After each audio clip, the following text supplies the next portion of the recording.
Slam Wrestling fans, you're here with the show Big Slam Wrestling. We're here to review New Japan Pro Wrestling Supercard Wrestle Kingdom 8. Dark match opened up the show with Tenzan, Hoyama, Captain New Japan, and Bushi versus Nakanishi, Super Strong Machine, Jushin Thunder Liger, Komatsu. Good dark match for an opening. A lot of back and forth action. Tenzan defeated Komatsu with a sick and very, very painful looking crab hold. With this here, quickly just going to give this a 2.5 star. Again, for an opening match, it was so-so, nothing to really write home about. Next up, one of the matches I was looking forward to, which was the IWGP Heavyweight Tag Team title. It was a four-way, and this match is what, if you're a fan of tag team wrestling, it's everything and anything you hope for and pray that the big boys here back in the States would put on for a show. This entire pay-per-view, for at least 85% of it, is something that WWE and TNA, Ring of Honor, and any promotion worth their salt needs to review and look at deeply, because this pay-per-view was off the charts. Alright, so again, let's get back to this. This is for the Heavyweight Tag Team Championships for the IWGP. We had the Young Bucks going up against the Time Splitters versus Taka, Michinoku, and Tachi versus Forever Hooligans. Right there should tell you this was not going to be a boring match. Kushida and Alex Shelley entered to the stage area in the Back to the Future DeLorean.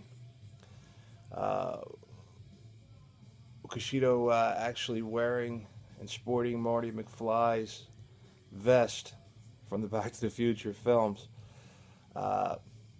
This is an outstanding tag team. As a big fan of the Motor City Machine Guns, I'm overly words can't express how much of a tag team and a phenom that these guys are. Shelley, of course, is always phenomenal, and this is just entertainment through and through. The match went at warp speed. It was a Dragon Gate style tornado match.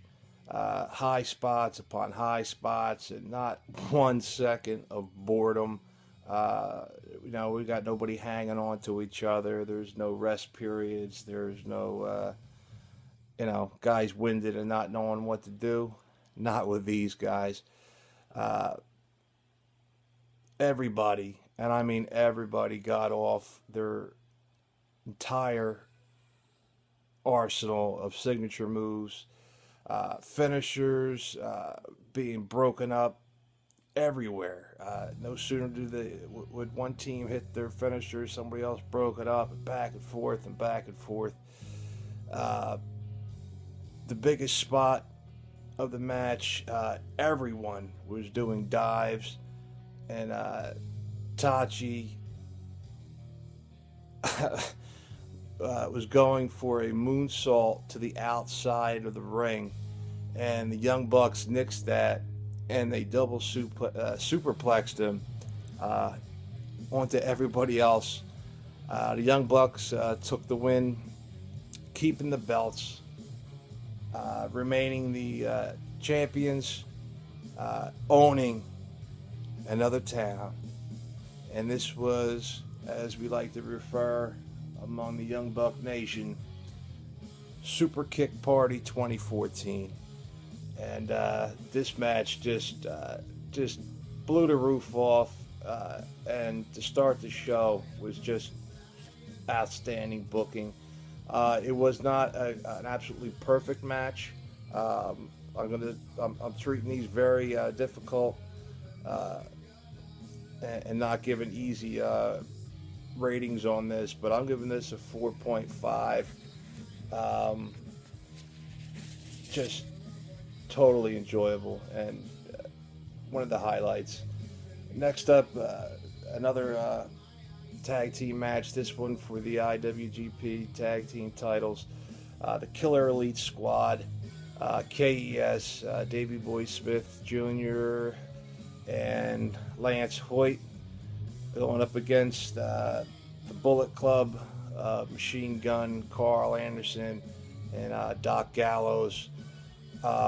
This here match, first off, KES came out on motorcycles, riding to the ring, and just as it very much reminded me of the Road Warriors' return back in the day, WrestleMania, when they came in riding their Harleys. This was just a total smash mouth, clobber time, slobber knocker of a match, to quote JR. Just back and forth, beating the living hell out of each other. Power move after power move, choke slams, the killer bombs. You name it, they did it. Two tag teams that are just ready for Hall of Fame type material at one point down the road. It's no secret I'm a huge Bullet Club fan. Obviously, Carl Anderson is one of the best wrestlers in the world. And Doc Gallows, Luke Gallows, is a guy that does not get the respect he deserves. Poor choices by creative booking in various organizations. He's been in WWE and TNA. You can't blame the wrestler for the shitty ideas that they stick him with. But I think you're going to find here that with affiliation with this organization in Japan, Doc will be quite well respected by this time next year, and he showed that in this match here tonight. Anderson pinned Hoyt after a Magic Killer, and the Bullet Club are your new IWGP Tag Champs.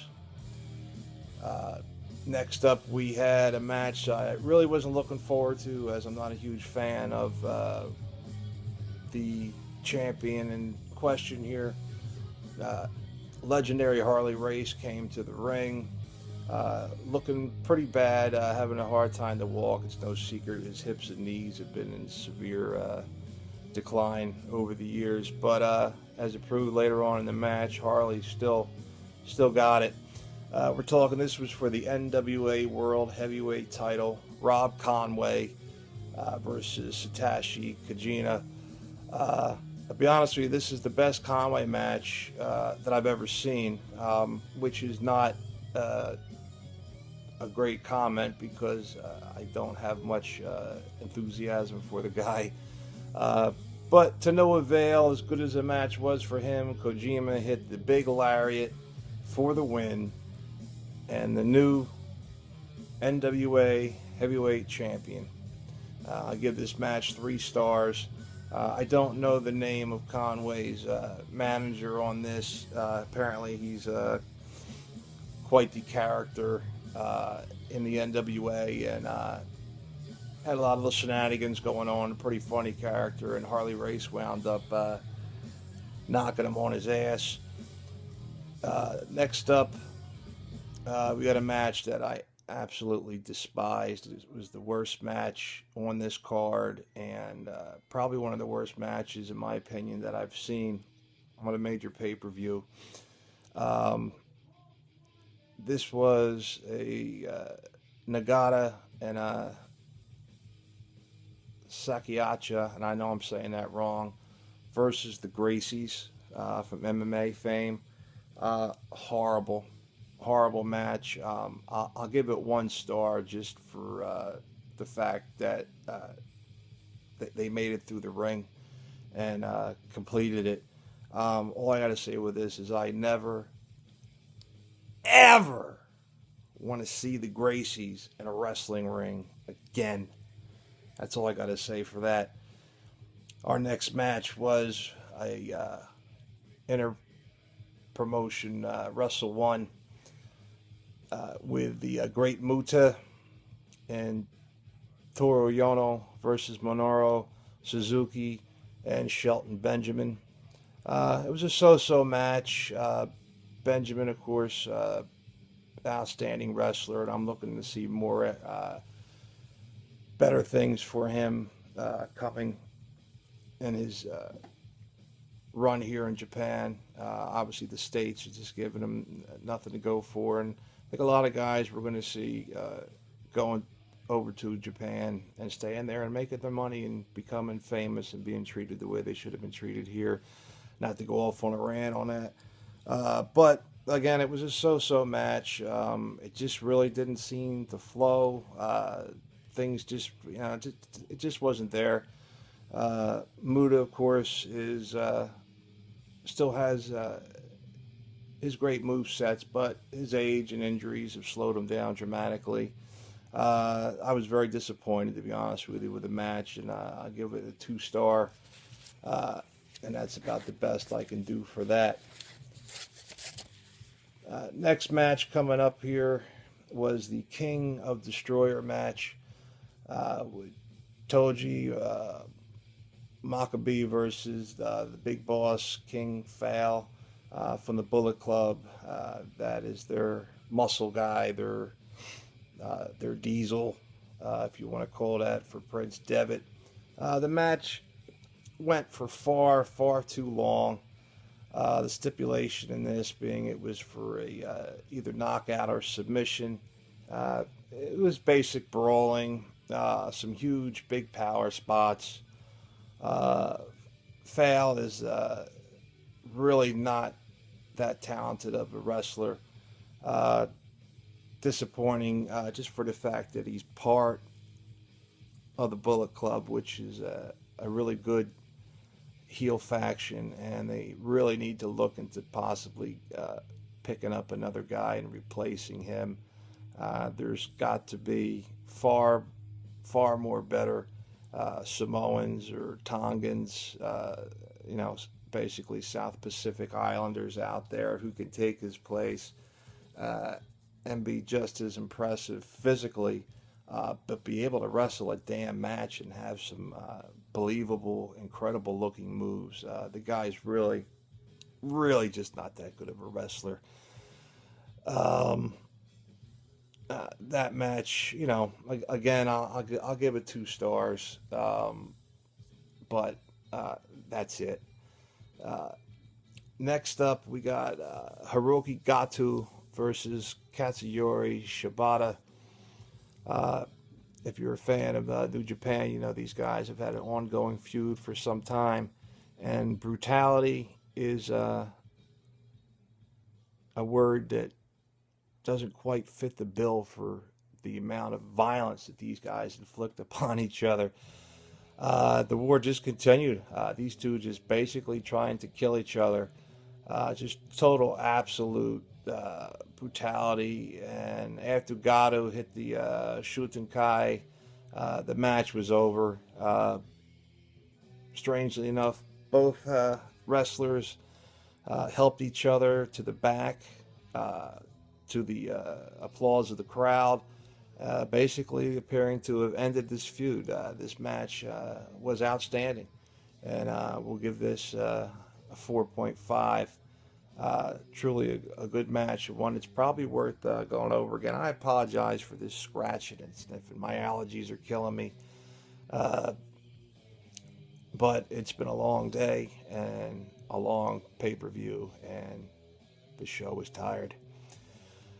Next up, Bullet Club's Prince Devitt, IWGP Junior Champion, going up against Kota Ibushi. quite the strange entrance and appearance for Devitt, as he was brought out in a casket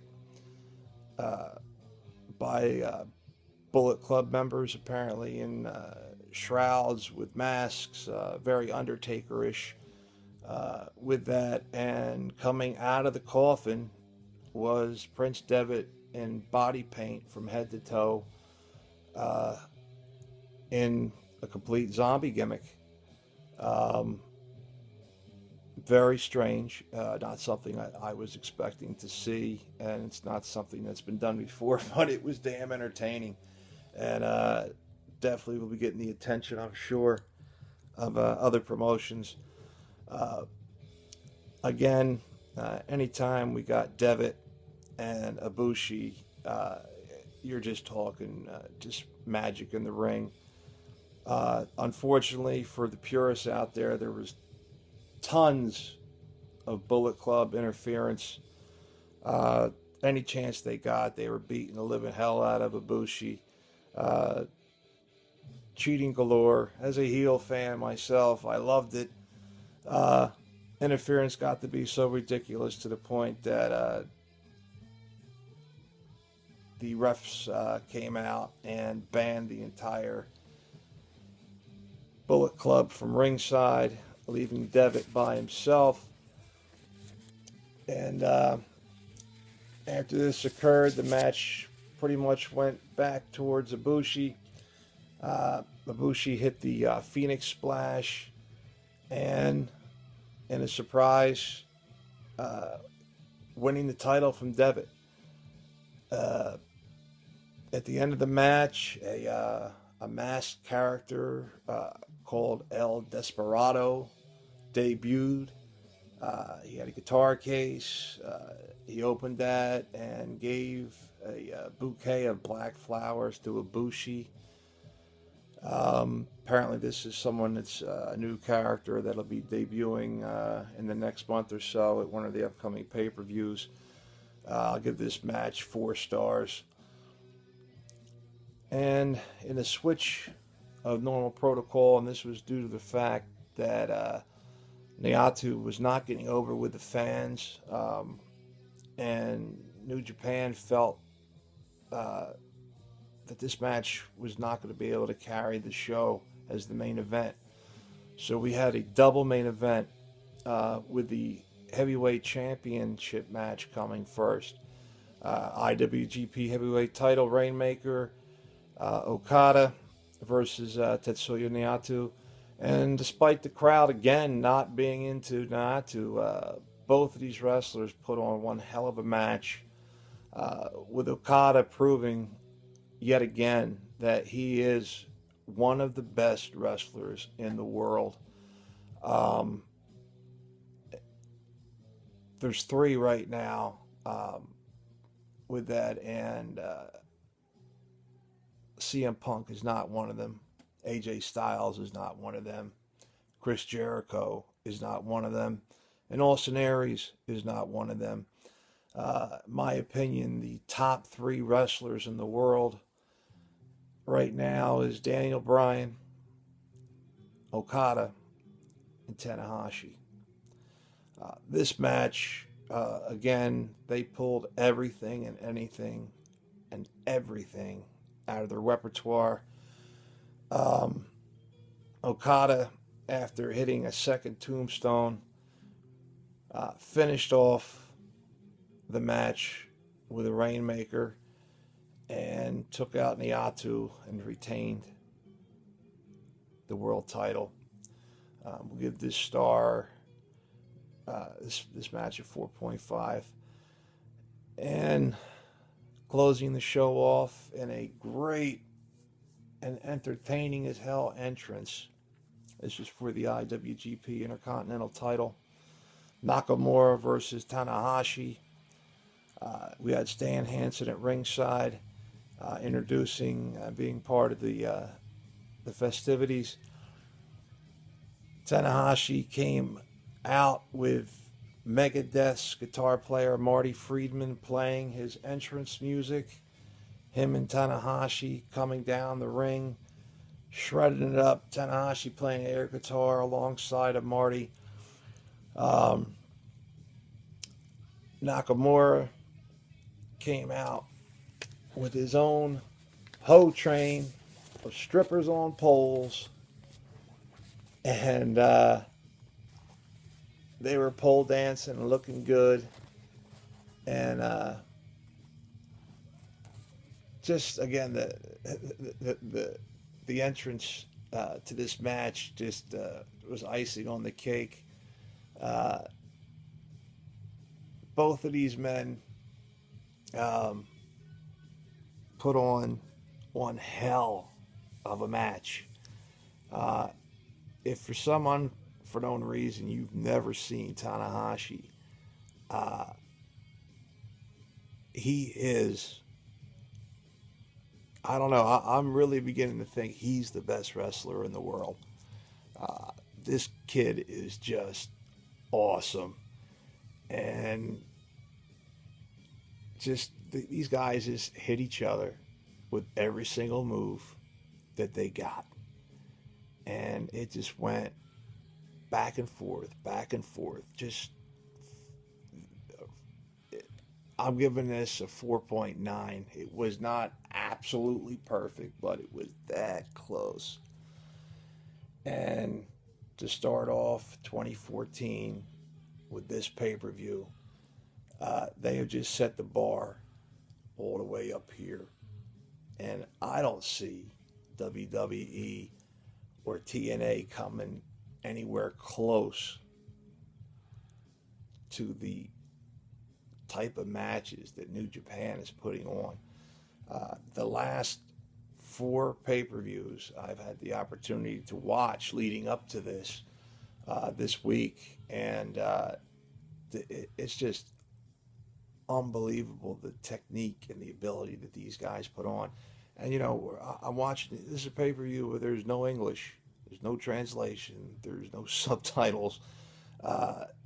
It's pure in-ring psychology, and it's just the wrestlers, the crowd, and what they do in the ring tells the story. You don't need to have a commentator telling you about what buttons to push on your app and talking about idiotic, stupid jokes and tales from their glory days back 20 years ago when they were somebody. And this was just wrestling at its purest. And it's not sports entertainment. It's wrestling.